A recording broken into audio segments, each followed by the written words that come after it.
इस आयोजन को आगे बढ़ाएं। हमें विश्वास है कि आपके कुशल संचालन से कार्यक्रम की आगामी कड़ियां और अधिक रोचक, सुव्यवस्थित एवं प्रेरणादायी बनेंगी। मीनाक्षी चंद्रा जी कृपया मंच पर पधार कर कार्यक्रम की बागडोर संभालने का कष्ट करें। जय माइक और सभी सम्मानित अतिथिगण, आदरणीय चेयरपर्सन महोदया, सम्मानित उपस्थित सभी साथियों को अभिनंदन करती हूँ। आज हम एक ऐसे विषय पर विचार साझा करने के लिए गतिविधियों और संसाधनों से नहीं होता, बल्कि ऐसे नागरिकों से होता है जो नेतृत्व की अक्षमता रखते हों, एकता के मूल्यों को समझते हों और समाज के प्रति अपनी जिम्मेदारियों का निर्वहन करते हों। इसी उद्देश्य के साथ आज का यह सत्र युवाओं एवं समाज के सजग नागरिकों को अपने विचार साझा करने का अवसर प्रदान करता है।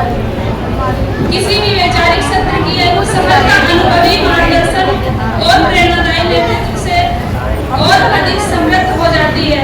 इस सत्र के सफल संचालन एवं मार्गदर्शन हेतु मैं साझा माननीय चेयरपर्सन मिस रूपा जी से तथा माननीय कुमारी नीतू जी से अनुरोध करती हूँ कि वे कृपया मंच पर पधारकर अपना स्थान ग्रहण करें।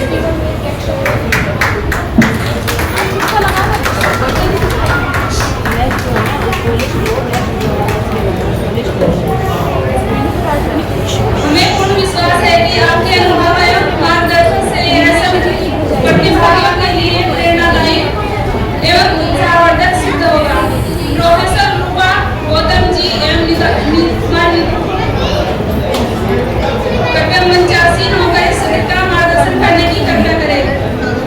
आइए तालियों से के साथ हम इनका हार्दिक स्वागत करते हैं।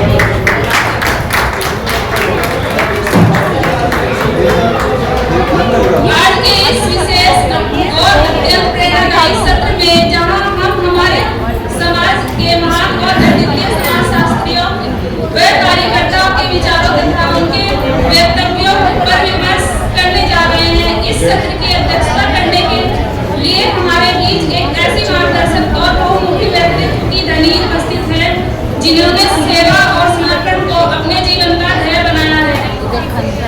मैं बड़े ही आदर और सम्मान के साथ आमंत्रित करना चाहती हूँ रूपा जी को। रूपा जी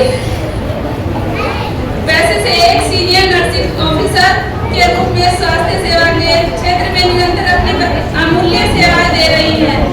वहीं दूसरी ओर एक समर्पित सामाजिक कार्यकर्ता के रूप में उन्होंने शिक्षा और जन जागरूकता के क्षेत्र में जमीनी स्तर पर बड़े बदलाव लाने का कार्य किया है। माई फाउंडेशन के मंच के साथ आपका जुड़ाव गहरा और प्रेरणादायी रहा। इस वर्ष 3 जनवरी 2026 को गांधी ज्योति सावित्रीबाई फुले जी की जयंती के अवसर पर आयोजित ऑनलाइन सत्र में आपने मुख्य अध्यक्ष के रूप में कार्यक्रम की गरिमा बढ़ाई। इसके साथ ही 7 फरवरी 2026 को माई फाउंडेशन के तत्वाधान में आयोजित राष्ट्रीय वेबिनार में आपने मुख्य वक्ता के तौर पर भ्रांति तोड़े जैसे अत्यंत महत्वपूर्ण विषय पर समाज का मार्गदर्शन किया था। आज जब हम श्रेष्ठ समाज सेवियों के महान विचारों और उनके भाषणों पर चर्चा करने जा रहे हैं, तो इस विमर्श सत्र की अध्यक्षता करने के लिए रूपा गौतम जी ने बेहतर और कोई नाम नहीं हो सकता। आइए कर्तव्यों के साथ मंच पर स्वागत करते हैं माननीय रूपा गौतम जी का। माई फाउंडेशन परिवार की ओर से आपका हार्दिक स्वागत और अभिनंदन। अब मैं मिस कुमारी नीतू जी से अनुरोध करती हूँ कि कृपया इस सत्र पर परिचय प्रस्तुत करते हुए इसके उद्देश्य एवं दिशा के बारे में सभी उपस्थितियाँ साथियों को अवगत कराए। तालियों के साथ मिस कुमारी नीतू जी का स्वागत करें।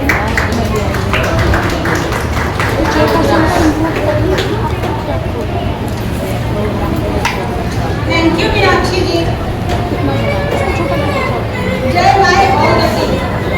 सम्मानित चेयरपर्सन महोदया, माननीय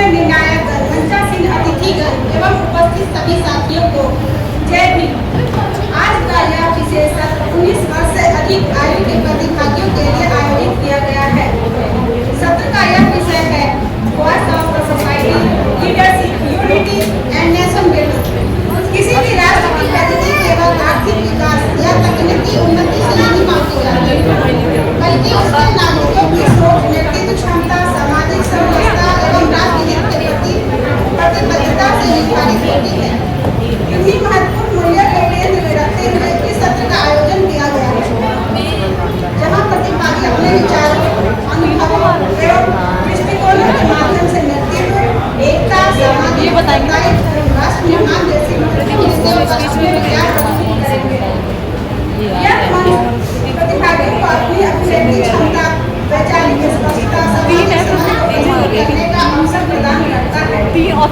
साथ ही यह विभिन्न दृष्टिकोणों को सुनने, समझने और काफी एक सशक्त माध्यम है। आज की प्रतिक्रिया केवल व्यक्तिगत विचार या व्यक्ति की नहीं होगी, बल्कि समाज और राष्ट्र के प्रति हमारी सामूहिक जिम्मेदारियों को सार्थक जीवन का अवसर प्रदान करेगी। सभी प्रतिभागियों को इसके लिए अधिकतम 3 मिनट का समय प्रदान किया जाएगा। प्रतिभागियों से अनुरोध है, सभी प्रतिभागियों को अपनी प्रस्तुति के लिए अधिकतम 2 मिनट का समय दिया जाएगा।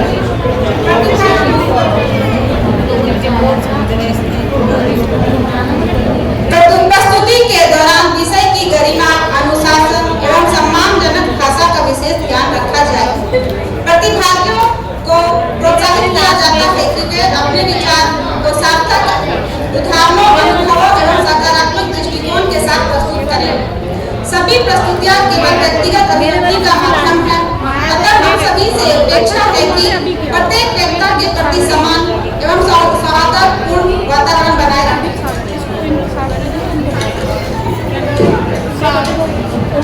हमें पूर्ण विश्वास है कि आज की सभी प्रस्तुतियां हम सभी को नए विचार, सकारात्मक प्रेरणा और राष्ट्र हित में रचनात्मक सोच की दिशा प्रदान करेंगी। सभी प्रतिभागियों को मेरी ओर से हार्दिक मंगल कामनाएं। अब मैं स्पीच प्रेजेंटेशन सेशन की औपचारिक शुरुआत की घोषणा करती हूँ। धन्यवाद। जय माई।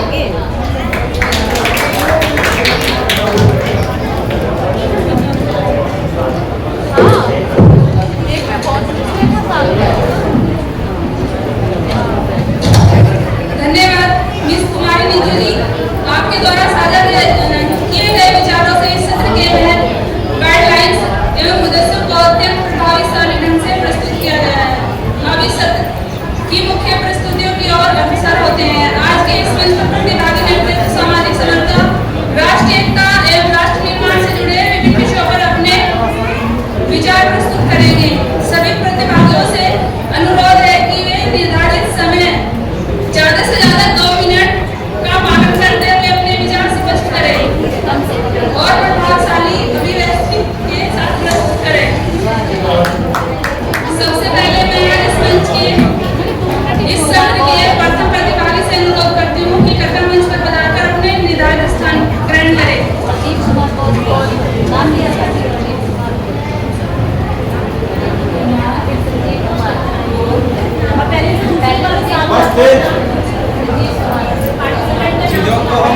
प्रदीप कुमार, प्रेमपाल सिंह, हो गया 25 मिनट। संजीव कुमार,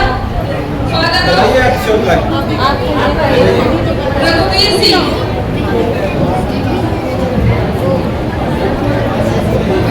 प्रदीप कुमार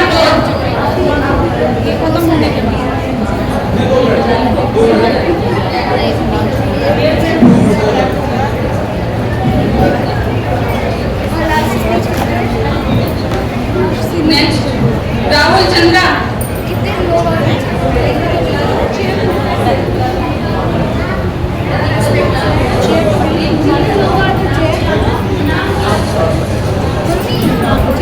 प्रदीप कुमार गौर जी, संजीव कुमार जी, राहुल चंद्रा जी,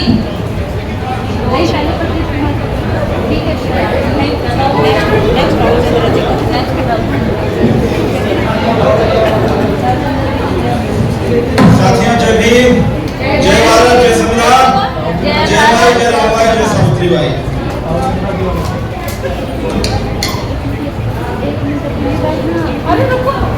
साथियों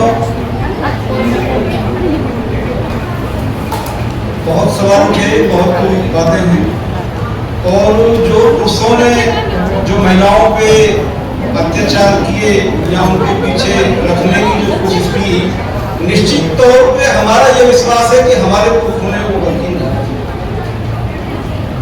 इस पे कोई डिबेट करना चाहता तो मैं खुले तौर पे उससे कितने मिनट डिबेट करने के लिए दिया। हम उन पुरखों की औलाद हैं जिन्होंने महिला सशक्तिकरण के लिए सबसे पहला आगाज इस धरती पे किया, और हम इस बात को मानते हैं कि हमने पूरा का पूरा सत्र, पूरा का पूरा कार्यक्रम महिलाओं को ही डेडिकेटेड किया है। और इसके लिए हम तो उनसे कह रहे हैं कि थोड़ा बहुत उनको समय दे दो, उसके बाद हमको बोल दिया गया 2 मिनट मिलेंगे। अब 2 मिनट में हम 90 सेकंड में बोल के जाएंगे, उससे कोई हमें दिक्कत नहीं। हम उस गलती को जो की गई है इस भारत की धरती पे भूतकाल में की गई है, उस गलती को हम ठीक कर रहे हैं। तो निश्चित तौर पे हम ये मानते हैं कि जो ज्योतिबा साहब फूले ने, जो तथागत बुद्ध ने, जो बाबा साहब अम्बेडकर ने किया, वो महिलाओं को समझना चाहिए कि हमारी महिलाओं के लिए हमारे पुरुषों ने जो किया वो हमारी महिलाओं ने उसको कम एडॉप्ट किया और दूसरे समाज की महिलाओं ने उसको ज्यादा एडॉप्ट किया। इस चीज में हम ये मान सकते हैं कि उसने हमारे जो पुरुष है वो दोषी, इसमें मान सकते हैं। तो उस दोष को कम करने के लिए हम ये मान रहे हैं, इसको आपको स्वीकारना चाहिए कि शायद सत्र में हमने केवल अपना स्पेस वक्त इसलिए रखा है कि कहीं ऐसा भी ना हो जाए कि ज्यादा फेमिनिज्म के चक्कर में कुर्सी दिखाई ना दे। आपको सुनने वाला क्यों होना चाहिए, आपको सुनने वाला क्यों होना चाहिए। तो साथियों, हम सुनने के लिए आए।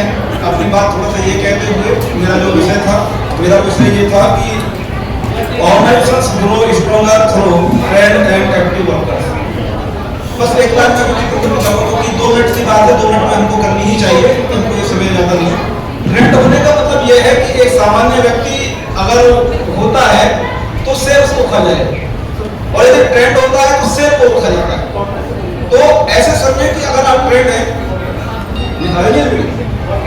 आवाज नहीं आ रही जी, तो हमको ट्रेंड होने का मतलब है कि हमको सेव करने के लिए, खुद को सेव करने के लिए ट्रेंड।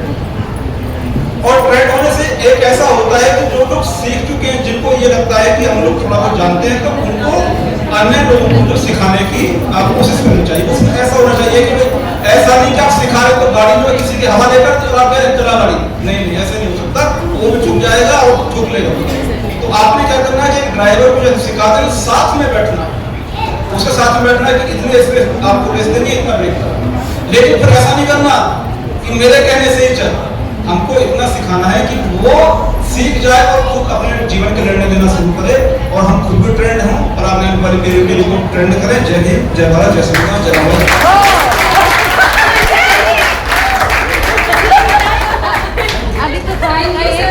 आपने अपने विचार अत्यंत प्रभावशाली और सुव्यवस्थित ढंग से प्रस्तुत किए। अब मैं आमंत्रित करती हूँ मिस्टर संजीव कुमार जी, आइए और अपने विचार प्रस्तुत कीजिए। तालियों के साथ इनका स्वागत करते हैं।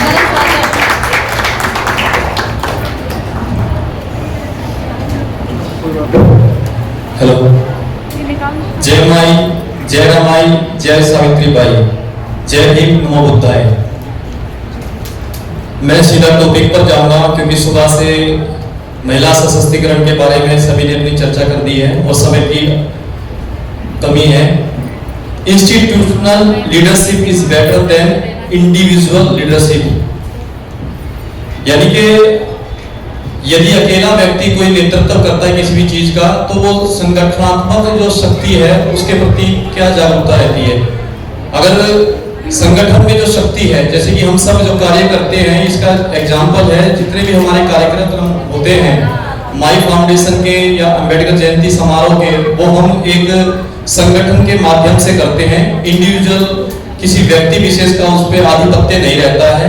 सबके सकारात्मक सोच और निर्णय से ही एक सामूहिक निर्णय लिया जाता है, जो कि एक इंडिविजुअल व्यक्ति के लिए गए निर्णय से कहीं बेहतर होता है। सबकी सोच से मिलाकर एक दूसरे के सामंजस्य से बातचीत कर काम किया जाता है। जैसे कि उदाहरण के तौर पर हम कह सकते हैं, यदि कोई लीडर इंडिविजुअल लीडरशिप में काम करेगा तो हो सकता है कि वो बीमार हो जाए, थक जाए, लेकिन अगर कोई संगठन शक्ति मिलकर काम करती है तो उसके अब्सेंट में या उसकी अनुपस्थिति में बाकी सभी साथी भी उसका काम करते हैं। मिलकर काम करने से यह हमारे संगठनात्मक संगठन बनता है, जिसकी कि हम शुरुआत से काम करते आए हैं। और इसके सानिध्य में ही मैंने खुद सीखा है कि इंडिविजुअल व्यक्ति यह सब करने में इतना परिपक्व नहीं होता जितना कि संगठनात्मक कार्य करने से में शक्ति प्रदान होती है। और इसका एग्जाम्पल भी हम कई बार देख चुके हैं। तो हमें संगठन में ही शक्ति है और इंडिविजुअल लीडरशिप के माध्यम से नहीं चलना चाहिए, मिलजुल कर सोच मिलकर काम करना चाहिए। मैं यही कहकर अपनी बातों को विराम देता हूं। धन्यवाद।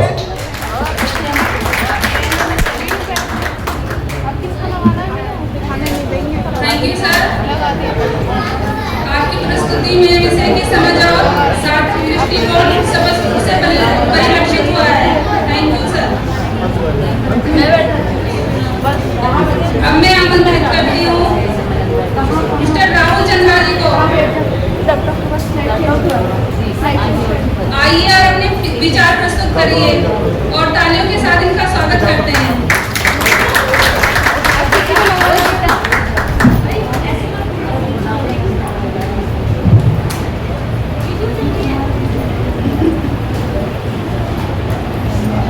आदरणीय मंच, सभी सम्मानित अतिथिगण एवं प्यारे बच्चों, आप सभी को मेरा स्नेह जय हिंद। आज माउंट फाउंडेशन के प्रथम स्थापना दिवस के मौके पर मुझे एक अत्यंत गंभीर विषय पर बोलने का अवसर दिया, उसके लिए मैं माई फाउंडेशन की टीम को तहे दिल से आभार व्यक्त करता हूँ। मेरा विषय है समाज का वास्तविक नेता कौन होता है। साथियों, आजकल बहुत लोग नेता कहलाते हैं। कुछ लोग सत्ता के बल पर नेता बनते हैं, कुछ लोग धन के बल पर, और कुछ लोग तो बड़े बड़े भाषण देकर लोगों को प्रभावित कर नेता बने हुए हैं। पर समाज का असली और सच्चा नेता कौन है, उसको हमें पहचानने की जरूरत है। समाज का असली नेता है जो समाज के मुद्दों को और समाज को एक सही दिशा दिखाए, साथ ही साथ समाज में जागरूकता पैदा करे, उसके साथ समाज में मानवता, समानता और भाईचारे का भाव उत्पन्न करे। एक सच्चा नेता केवल लोगों को बांटता नहीं है बल्कि जोड़ता है। वो उनके अंदर भय पैदा नहीं करता बल्कि आत्मविश्वास पैदा करता है। साथ ही साथ केवल वो अपने लिए नहीं बल्कि समाज के अंतिम पंक्ति में बैठे व्यक्ति के लिए हक और अधिकार के लिए संघर्ष करता है। वही समाज का असली नेता कहलाता है। बहुत ही फेमस कोट है संत कबीरदास का, जात न पूछो साध की, पूछ लीजिए ज्ञान, मोल करो तलवार का, पड़ा रहने दो म्यान।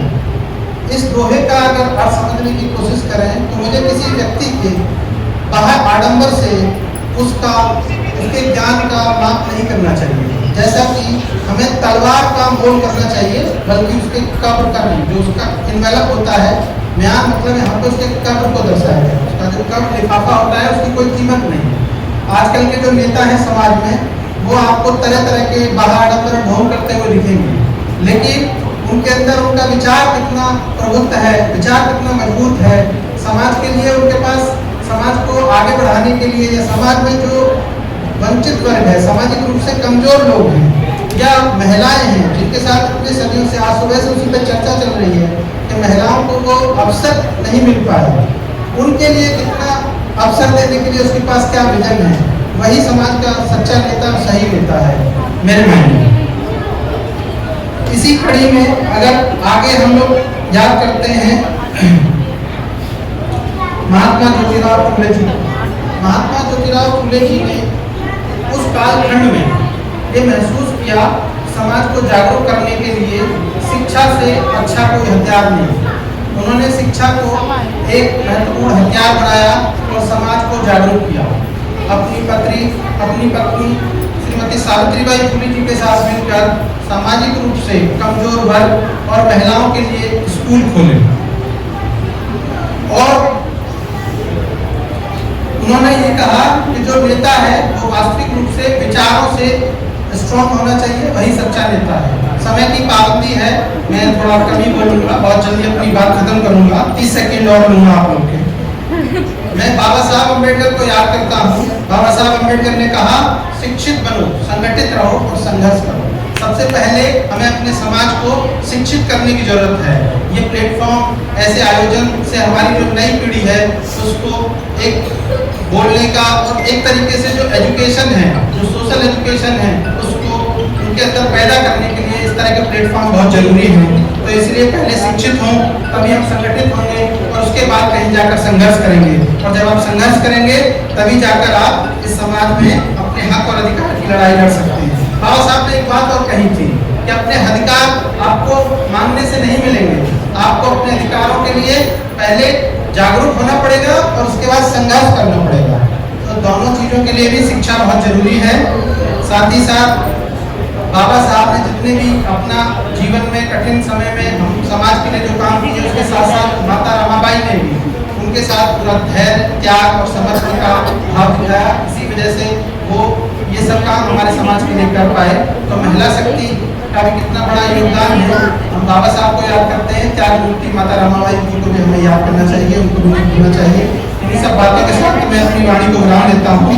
और एक बात मैं कहना चाहता हूँ साथियों कि सच्चा नेता केवल भीड़ नहीं बल्कि नेताओं को जन्म देता है। वे अपने अनुयायियों को कमजोर नहीं रखता बल्कि उन्हें सशक्त बनाता है कि वे स्वयं दूसरों को राह दिखा सकें। जो नेता केवल अपने भीड़ इकट्ठा करता है वह नेता नहीं, वो सत्ता का भूखा। इस चीज को हमें पहचानना होगा। हमें अपने समाज के नेता को सही तरीके से चुनना होगा, तभी जाकर आप अपने समाज का उद्धार कर सकते हैं। अपने बाबा साहब भीमराव अम्बेडकर के बहुत ही महत्वपूर्ण शब्द हैं। मैं ऐसे धर्म को मानता हूँ जो स्वतंत्रता, समानता, भाईचारे की शिक्षा दे। जय माई, जय रमाई, जय भीम, जय भारत। Thank you. धन्यवाद सर, आपने अपने विचार अत्यंत प्रभावशाली एवं सुव्यवस्थित ढंग से प्रस्तुत किए। अब मैं आमंत्रित करती हूँ mister Manan Kumar, father of Shri Chetan Prakash ji.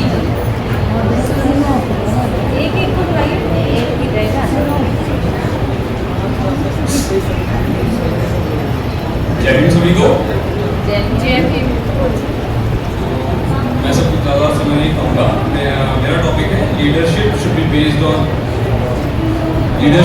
Based on service and not power.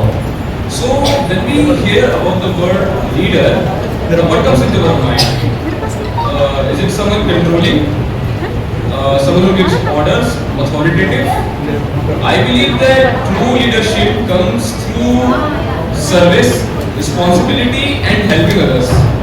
Like a person who becomes a leader for power can induce fear and obedience among people, but they won't respect him. They won't trust him.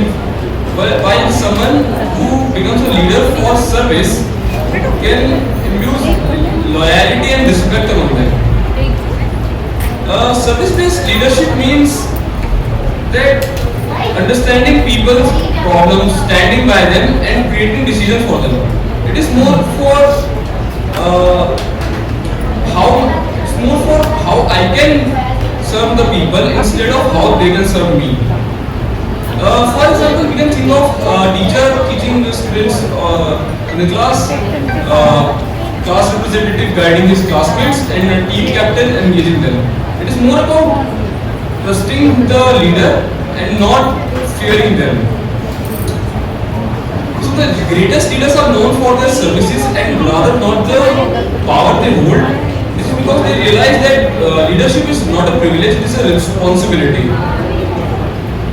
So I will end it with a simple line that with power people will follow you for a short time, but through service people will make an example out of you and they will gain your trust for a longer time. Thank you.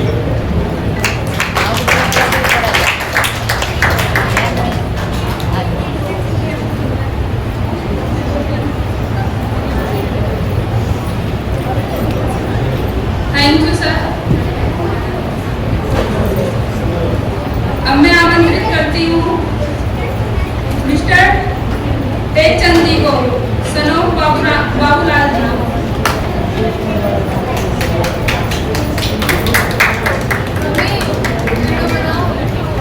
आप बनाओ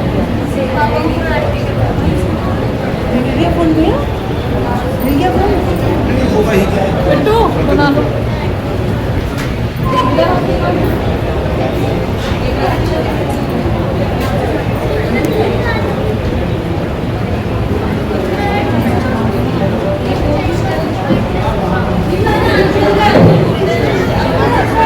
जय भीम साथियों,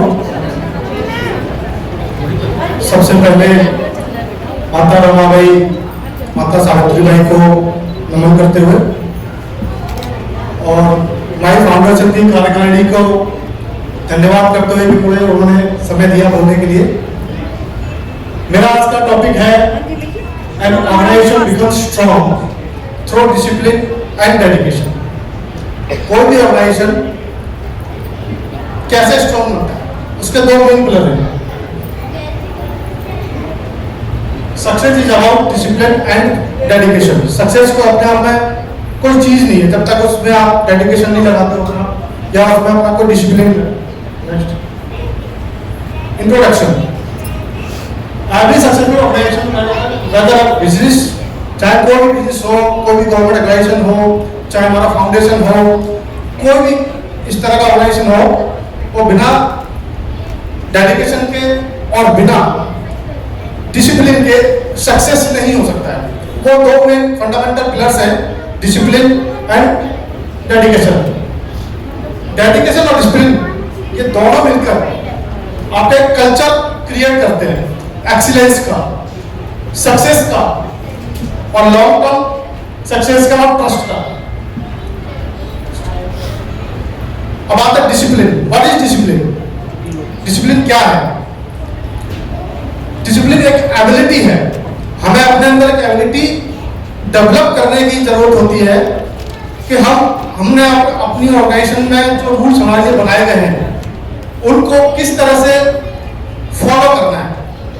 जो भी rules हमने बनाए गए हैं, जैसे मान लीजिए इस रूम में आने के लिए अपना रूल बनाया गया था कि भाई बैक डोर से आना है, तो ये हमारा डिसिप्लिन है। हमें सबको उसको फॉलो करना है कि वहीं से एंट्री करेंगे, अपना रजिस्ट्रेशन कराएंगे और आके अपनी सीट पे बैठ जाएंगे।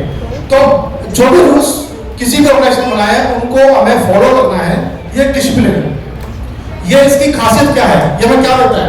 अकाउंटेबिलिटी। ये हमारे अंदर अकाउंटेबिलिटी पैदा करता है कि हम अपने काम के प्रति कितने जिम्मेदार हैं। हमें जो काम की दिया गया है हम उस काम को कितनी शिद्दत से उसको निभाते हैं।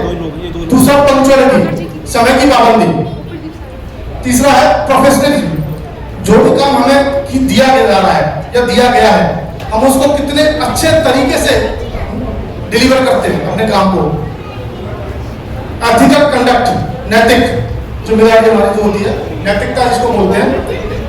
और है कंसिस्टेंसी, और उस काम को करने की कंसिस्टेंसी मींस लगातार उसी भावना के साथ, उसी डेडिकेशन के साथ में उस काम को करते जाना, यह हमें सिखाती है। इसका इम्पैक्ट क्या होता है? इसका इम्पैक्ट बहुत तगड़ा होता है कि ये स्ट्रक्चर करती है, ऑपरेशन और एफिशिएंसी का स्ट्रक्चर खड़ा करती है, जिससे हम बार बार उस काम को अच्छे से कर पाते हैं। Same what is dedication? Dedication क्या है? Dedication is the commitment to achieving organizational goals through continuous efforts and perseverance. ये हमें डेडिकेशन सिखाता है कि हमें अपने गोल्स को अचीव करने के लिए लगातार प्रयास करते रहना है बिना थके। इसका कैरेक्टरिस्टिक्स क्या है? कमिटमेंट टू ऑब्जेक्टिव्स, कि हमने अपने आप से कमिटमेंट किया है कि यस हमें काम करना है, वो करना है। अब उसमें हम थक रहे हैं, नहीं थक रहे, हम सो पा रहे हैं या नहीं सो पा रहे हैं, कोई मायने नहीं रखता। परसिस्टेंट ड्यूरिंग चैलेंजेस, हमारे पास जो भी चैलेंजेस आ रहे हैं उनको कितनी अटलता के साथ, किस दृढ़ता के साथ हम उसको डिलीवर कर पाते हैं। इनिशिएटिव एंड ओवरलॉशिप, इनिशिएटिव लेना, कोई भी काम को इनिशिएटिव कितने हम खुद से किसी काम को करने के लिए कितने तत्पर हैं। और दूसरा कंटिन्यूअस इंप्रूवमेंट, और अपने काम को हम कितना इंप्रूवमेंट कर पा रहे हैं। हर बार गलतियां होने के चांसेस रहते हैं, कमी रहने के चांसेस रहते हैं, लेकिन अगली बार हम उस कमियों को खत्म करें और आगे इंप्रूवमेंट करने की कोशिश करें। ये देखिए डेडिकेशन यहाँ पर दिखता है, your dedication shape your dreams into reality. एक व्यक्ति ने कुछ सोचा और उसमें दिल से लग गया, उसने लकड़ी को भी एक मूर्ति में कन्वर्ट कर दिया। डिसिप्लिन ऑफ ऑर्गेनाइजेशन सक्सेस क्या रोल अदा करता है? ये आपकी प्रोडक्टिविटी को बढ़ाता है। बेटर रिसोर्सेज मैनेजमेंट, आपके पास जो रिसोर्सेज है आप उसको कैसे मैनेज करते हो, कैसे अपने भले के लिए उसको इस्तेमाल करते हो, वो आपको सिखाता है। रिड्यूस ऑपरेशनल एरर, आप ऑपरेशनल एरर्स, गलतियां होने के जो चांसेस है उनको खत्म करता है। इनहाउस वर्कप्लेस कल्चर, आपके लोगों में काम करने की क्षमता को बढ़ाता है। स्ट्रॉन्ग कंप्लायंस एंड गवर्नेंस, आपकी जवाबदेही तय करता है। इसका फायदा क्या है? इसका फायदा है discipline organisation operate smoothly and efficiently. अगर हमारे ऑर्गेनाइजेशन में डिसिप्लिन रहेगा तो वे स्मूथली ऑपरेट करेंगे, अच्छे से आगे बढ़ेंगे।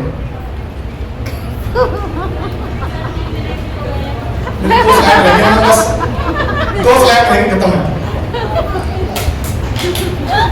The role of dedication in organisation, same चीज डेडिकेशन का भी है कि आपके इनोवेशन को इंक्रीज करता है। आप डेडिकेट होके आप किसी काम को करते हो तो आपके अंदर नए नए इनोवेशन पैदा होते हैं, नए नए विचार आते हैं। हायर पार्टिसिपेंट इंगेजमेंट, आपका पार्टिसिपेंट्स बढ़ता है हमेशा हर चीज में। इंप्रूव क्वालिटी एंड सेटिस्फेक्शन, आपके काम की क्वालिटी बढ़ती है, आपका क्वालिटी बढ़ेगी तो आपका सेटिस्फेक्शन भी बढ़ेगा। बेटर प्रॉब्लम सॉल्विंग, आपके पास इतना एक्सपीरियंस हो जाता है कि आप बड़ी से बड़ी प्रॉब्लम को भी आप सॉल्व कर पाते हैं। ग्रेटर रेसिलियंस ड्यूरिंग चैलेंजेस, अगर आपके पास चैलेंजेस आते हैं तो कितनी शांति से, कितने आराम से आप उसको इंप्रूव कर पाते हो, खत्म कर पाते हो। Discipline plus dedication equal to higher performance. Sustainable growth आती है, स्ट्रॉन्ग टीम वर्क होता है, कम्युनिकेटिव एडवांटेज आते हैं, ऑर्गेनाइजेशन एक्सीलेंस आता है। ये ठीक है, ये सारे आप डिसिप्लिन और डेडिकेशन जब मिलता है तो आप एक्सीलेंस की तरफ आते हैं, स्टेबिलिटी आती है आपके काम में, growth and long term success. ये सक्सेस है, success not is not built by chance, it is built through discipline and dedication. Thank you very much.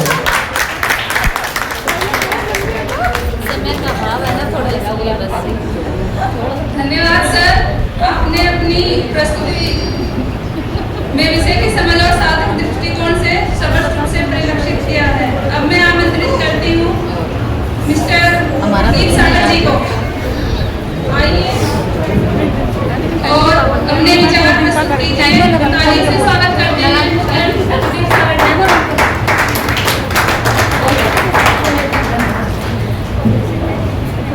सभी साथियों को जय भीम, जय माई, जय राम। जैसा कि हम सभी जानते हैं कि आज हम माई फाउंडेशन का जो फर्स्ट एनिवर्सरी है उसे सेलिब्रेट कर रहे हैं। तो ये हम सब लोग सबके लिए एक गौरव का विषय है। तो बहुत लंबे समय से इस बात को लेकर एक डिमांड हो रही थी कि क्या हम अम्बेडकर जयंती के अलावा भी कुछ और एक्टिविटी स्टार्ट करेंगे। तो इस चीज़ को लेकर लोगों के अंदर बड़ी पॉजिटिविटी है। तो हाँ, जो चीज़ हम कह रहे थे उसे भी लेकर अब धरातल पर चीजें पॉजिटिव होती दिख रही हैं। जैसे कि मेरा विषय मुझे मिला है strong society needs ideological and moral leadership. तो इसका अगर हम इसके मीनिंग को समझते हैं कि स्ट्रॉन्ग सोसाइटी क्या होती है, तो स्ट्रॉन्ग सोसाइटी का मीनिंग ये है कि जिस सोसाइटी के पास अपने रिसोर्सेज होते हैं, जिस सोसाइटी के पास अपने का इंटेलेक्चुअल क्लास होती है, जिस सोसाइटी के पास अपने खुद के एम्प्लॉयमेंट होते हैं, उसे पता होता है उसके कौन दुश्मन है और कौन दोस्त है, वो एक मिसगाइडेड क्लास नहीं होती है। तो ऐसी सोसाइटी को हम कह सकते हैं कि वह एक स्ट्रॉन्ग सोसाइटी होती है। और उस सोसाइटी के लिए हमें, वो सोसाइटी तभी बन सकती है जबकि उसके लिए हमें एक लीडरशिप की आवश्यकता होती है जो आइडियोलॉजिकल हो और जो मोरलिटी पर डिपेंड हो, अर्थात जिसके अंदर एक आइडियोलॉजी हो। आइडियोलॉजी कौन सी? उसकी अपनी खुद की आइडियोलॉजी ना हो, बल्कि जो, जैसे हम अपना ही एग्जांपल लें तो हमारे जो महापुरुष हैं, बल्कि मैं महापुरुष नहीं कहूँगा क्योंकि ये भी जेंडर अनिक्वालिटी की बात करता है, हम महामानव कहेंगे तो ज़्यादा बेहतर रहेगा। इसके लिए जिन लोगों ने जो एक मैसेज दिया है, जो एक आइडियोलॉजी दी है, वो उस आइडियोलॉजी पर आधारित होनी चाहिए। उनके जो लीडर हैं उनकी उस आइडियोलॉजी पर आधारित होनी चाहिए।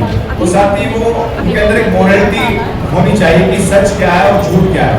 सही क्या होता है, गलत क्या होता है। वो लोग दूसरे लोगों के लिए एग्जाम्पल होने चाहिए कि बहुत हार्ड वर्किंग हो, जो वो कह रहे हैं वैसे जो कर रहे हैं, ऐसे नहीं कि वो वर्डिंग कुछ और कह रहे हैं और उनके एक्शन कुछ और हैं। इन सब चीजों में कॉन्ट्रडिक्शन ना हो, तो ऐसे लोग बड़ी जल्दी दूसरे लोगों को प्रभावित करते हैं।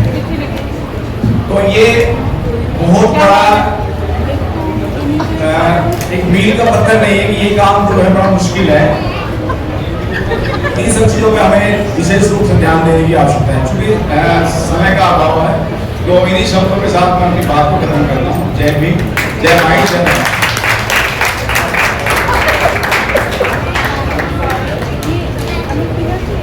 धन्यवाद सर, आपने अपने विचार अत्यंत प्रभावशाली एवं सुभाषित ढंग से प्रस्तुत किए हैं। अब मैं आमंत्रित करती हूँ मिस्टर राम अवध जी, आइए और अपने विचार प्रस्तुत कीजिए। तालियों से आपका स्वागत करते हैं।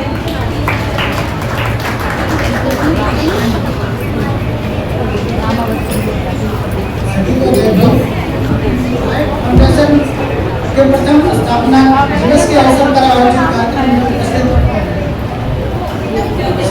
सभी महिलाओं, पुरुषों और प्यारे बच्चों को मेरा जय भीम। आज मुझे बेहद महत्वपूर्ण विषय पर अपने विचार साझा करने का अवसर मिला है कि organisation grow stronger for trained and active workers.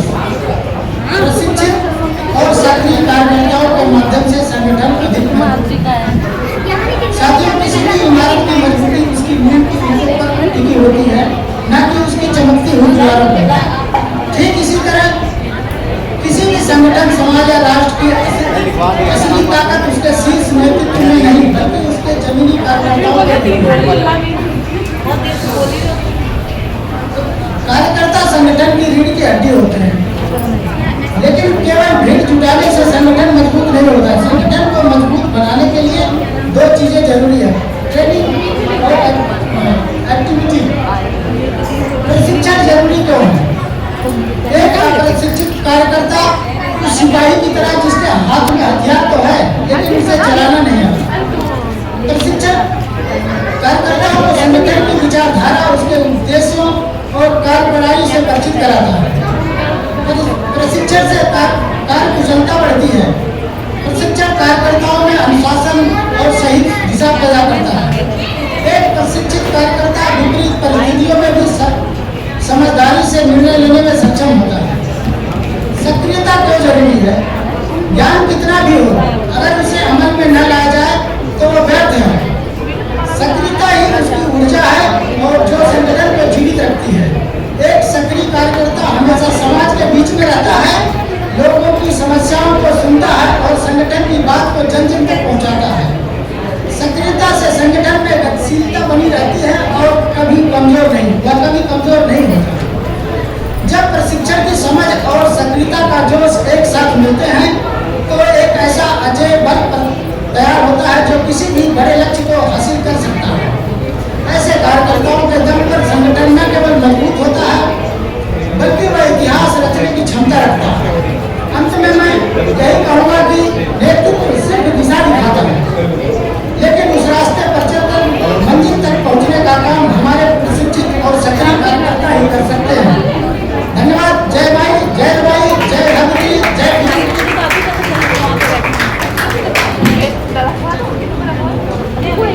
धन्यवाद सर, आपने अपने विचार अत्यंत प्रभावशाली और सुव्यवस्थित ढंग से प्रस्तुत किए हैं। अब मैं आमंत्रित करती हूँ मिस्टर प्रदीप कुमार जी, आइए और अपने विचार प्रस्तुत कीजिए। तालियों से स्वागत करते हैं मिस्टर प्रदीप कुमार जी का।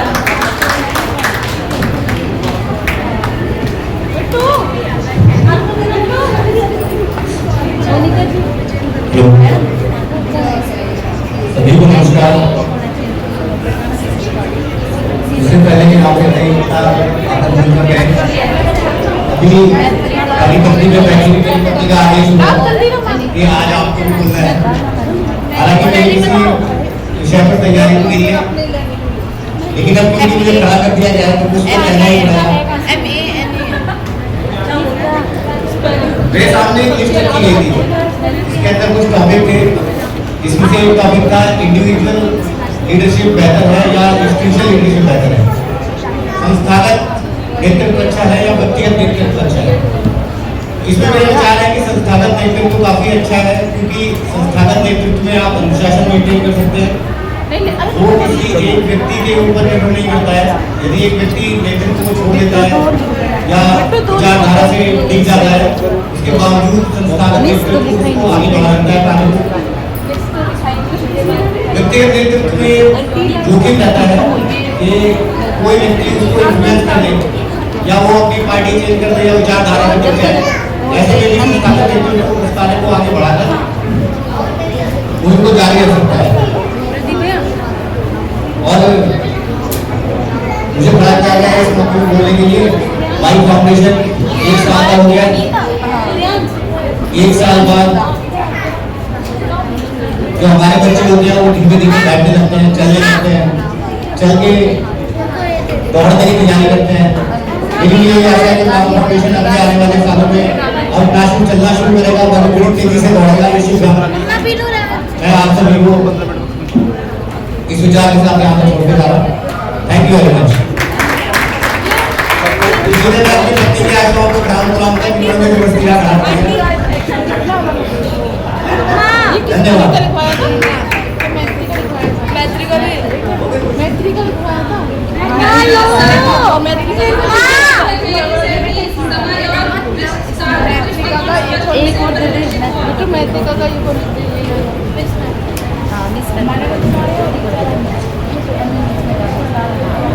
आदरणीय अतिथिगण और उपस्थित साथियों, आज की सभी परिस्थितियों में नेतृत्व, सामाजिक एकता एवं राष्ट्र निर्माण जैसे महत्वपूर्ण विषयों पर विभिन्न एवं विचारों के दृष्टिकोण प्रस्तुत किए हैं। प्रत्येक प्रतिभागी ने अपनी समझ, अनुभव और विचारों के माध्यम से सत्र को सार्थक बनाया है। सभी प्रतिभागियों के उत्कृष्ट प्रदर्शन के लिए हार्दिक अभिनंदन करते हैं। आइए सभी प्रतिभागियों के लिए जोरदार तालियां। अब मैं आदरणीय चेयरपर्सन मिस रूपा जी से अनुरोध करती हूँ कि अपने प्रेरणादायक उद्बोधन और मार्गदर्शन से हम सभी को आमंत्रित करें।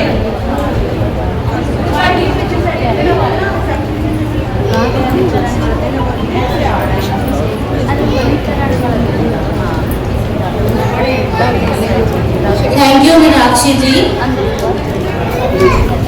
शमशीर की धारों पर इतिहास चलता है, जिस ओर जवानी चलती है उस ओर जमाना चलता है। एक बार जोरदार तालियां हमारे जवानों के लिए।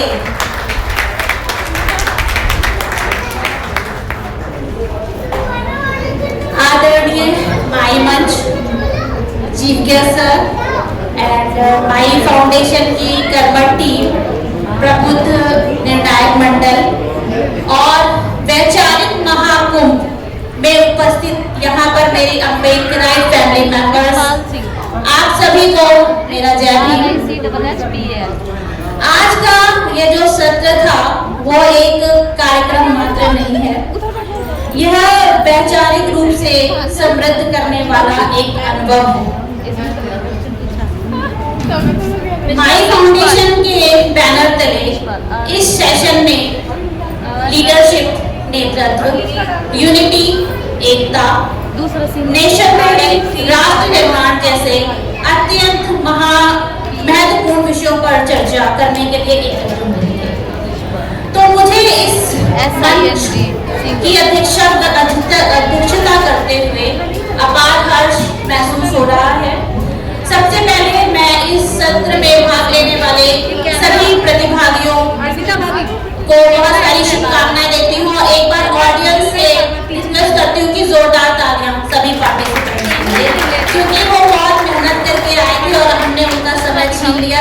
समय के अभाव में कुछ लोग प्रेजेंटेशन रेडी करके आए थे, पर हमने उन्हें और टाइम ओवर की स्लिप दे देकर उनका जो है वो प्रेजेंटेशन भी गड़बड़ किया है। तो उसके लिए माई फाउंडेशन टीम की तरफ से मैं माफी चाहूंगी।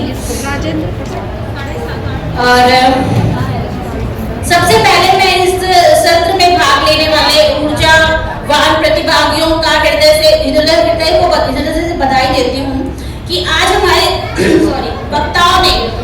प्रखरता से, जिस गहराई से और जिस स्पष्टता से अपने विचारों को रखा है, तो वह यह दर्शाता है कि वो बहुत ही दूरदर्शी है और बहुत ही मैच्योर है, परिपक्व है। उन्होंने अपने भाषण के द्वारा बताया है कि उनमें कितनी तड़प है एक सकारात्मक बदलाव लाने की। उनके भाषण में एक गूंज सुनाई दे रही थी। तो साथियों, क्योंकि मैं एक नर्सिंग ऑफिसर हूँ, मेडिकल फील्ड से हूँ, तो मेरे रोजमर्रा के जीवन में मैं अपने मरीजों को देखती हूँ, उनकी पीड़ा को देखती हूँ, उनकी पीड़ा को कम करने की कोशिश करती हूँ। और साथ ही क्योंकि मैं एक सामाजिक कार्यकर्ता होने के नाते हमेशा शिक्षा का अलग जगाने की भी कोशिश करती रहती हूँ। तो इन दोनों भूमिकाओं में से मैंने एक बात सीखी है, लीडरशिप। लीडरशिप एक पद नहीं है, ना ही एक कुर्सी है। लीडरशिप एक रिस्पॉन्सिबिलिटी है। कैसे है वो रिस्पॉन्सिबिलिटी? एक जिम्मेदारी कैसे है? यह जिम्मेदारी दूसरों के जीवन में सकारात्मक बदलाव लाती है। समाज के अंतिम पायदान पर खड़े व्यक्ति को सहारा देने की और क्रांति ज्योति सावित्रीबाई फुले के दिखाए गए मार्ग पर चलकर शिक्षा की ओर हर घर पहुंचाने की रिस्पॉन्सिबिलिटी असली नेता की होती है। असली नेता वही होता है जो अपने टीम, अपने समाज को साथ लेकर चलता है। और हम सब साथ चलने की बात करते हैं, तो उस साथ चलने के साथ साथ बात आती है यूनिटी की, एकता की। इतिहास गवाह है कि जब जब हम बटे हैं तब तक हम बिखरे हैं हमारा, और जब जब हम एक हुए हैं तो इतिहास को हमने घुटनों पर लाकर खड़ा कर दिया है। सो मेरे यंगस्टर्स एंड रिस्पेक्टेड ऑडियंस, जब लीडरशिप कुशल होगी और समाज अटूट एकता में बंधेगा तो क्या होगा? राष्ट्र का निर्माण होगा, नेशन बिल्ड करेगा, नेशन बिल्डिंग होगी। और राष्ट्र का निर्माण कैसे होगा? सड़कें बनाने से नहीं होगा, इमारतें बनाने से नहीं होगा। कैसे होगा राष्ट्र का निर्माण? राष्ट्र का निर्माण होगा तब जब शिक्षा का महत्व हमारी समझ में आएगा, हमारी बेटियां सेफ रहेंगी। और सबसे बड़ा, क्योंकि मैं मेडिकल फील्ड से हूँ और हमेशा बोलती हूँ कि जब हमारा देश विकास करेगा, हमारा नेशन बिल्ड होगा, जब हमारी जन स्वास्थ्य सेवाएं जो है वो घर घर तक पहुंचेगी। क्योंकि आज हम जिन्होंने हमारी अपना जीवन सर्वस्व त्याग दिया, उन्होंने अपनी हेल्थ के साथ बहुत सारा कॉम्प्रोमाइज किया। जी हाँ, मैं बात कर रही हूँ हमारी माता रमारी की। तो अगर हम अंधविश्वास में रहेंगे, भ्रांतियों को नहीं तोड़ेंगे, वैज्ञानिक प्रगति नहीं करेंगे, तो हम राष्ट्र को बिल्ड नहीं करेंगे। आज इस मंच से मैं यहाँ उपस्थित प्रत्येक पार्टिसिपेंट और ऑडियंस से एक आह्वान करना चाहती हूँ कि राष्ट्र निर्माण की शुरुआत किसी सरकार या संगठन से नहीं, बल्कि आपसे और हमसे होती है। अगर हम अपनी जिम्मेदारी अपने अपने क्षेत्र में पूरी ईमानदारी और निष्ठा के साथ निभा रहे हैं, तो हम क्या कर रहे हैं? हम नेशन बिल्डिंग कर रहे हैं। मैं सभी प्रतिभागियों को अद्भुत प्रस्तुति के लिए सराहना करती हूँ और माई फाउंडेशन की इस वैचारिक रूप से समृद्ध सत्र के आयोजन के लिए बहुत बहुत साधुवाद करती हूँ। तो आइए हम सब मिलकर संकल्प लें